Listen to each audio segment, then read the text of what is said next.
Here for you. They never cared about my husband while he was alive. For the first time, we hear exclusively from actor Jonathan Joss's husband after Joss was shot and killed earlier this week. And he demands answers and wants to know why more wasn't done to prevent the deadly shooting. Thanks for joining us for News at 6. I'm Mandy Noel. We sat down for an exclusive one-on-one interview with Jonathan Joss's husband, and he wants to talk about how the case was handled and has been handled by police. News 4 San Antonio's Taylor Whartonby is live tonight. After doing today's interview, tell us about what all he said. Mandy, the husband of Jonathan Joss, Tristen Kern de Gonzales, says despite police saying they found no evidence of this being a hate crime, he still thinks not enough was done over the past 2 years. And he says this wasn't the situation and wasn't taken seriously.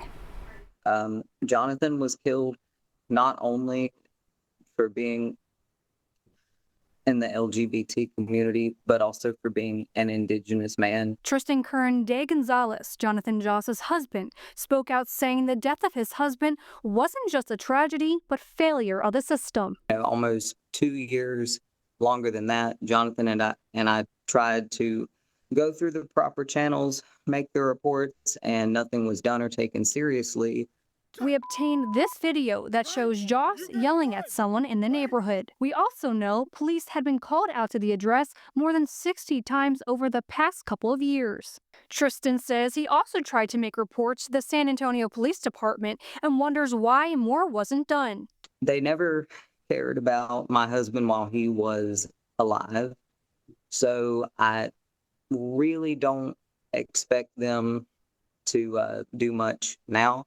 But first and foremost, I think that they are just trying to cover up the fact that they did nothing after repeated pleas for help. The San Antonio Pride Center in our community say they've seen a high rate of violence against LGBTQ+ people, specifically against Indigenous and those of color. No one should have multiple calls, safety calls, wellness checks from our public safety institution result in them still being murdered by gun violence.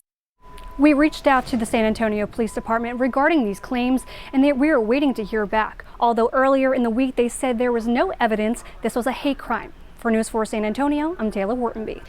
The man accused of killing Joss is now out of jail. He posted bond and walked out of the detention center about 2 hours ago. It was just before 4.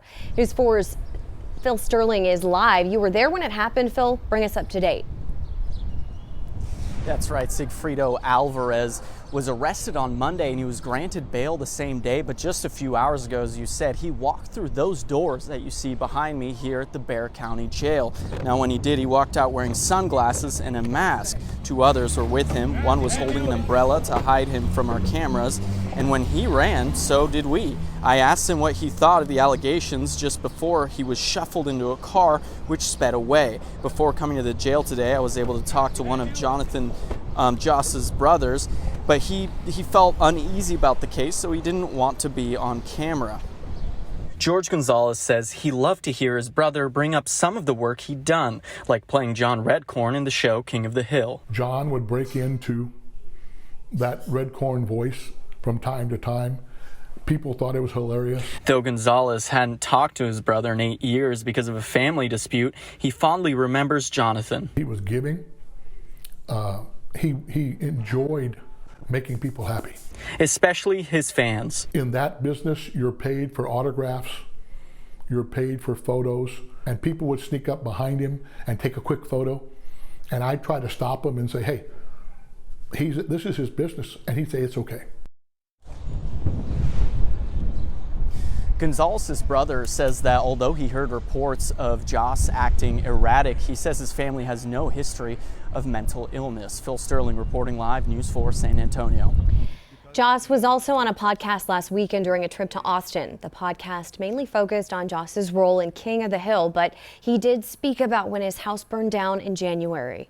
My closest friend said, Jonathan, we know you set that fire. We know you did it for the money. I said, guys, my dogs were there. I would never hurt my dogs. Yeah. I would never light my dogs on fire. Yeah, no kidding. Joss also made several mentions of his love for his husband. It was one of his last public interviews before his death over the weekend. San Antonio police are partnering with Pride San Antonio to host a community forum following his death. Pride San Antonio says the session will give police a chance to answer questions, listen to concerns, and share updates with the community. Police say they know many people in the LGBTQ+ community may be fearful right now. The forum will be at the New Living Spiritual Center main auditorium on Donaldson at 6 p.m.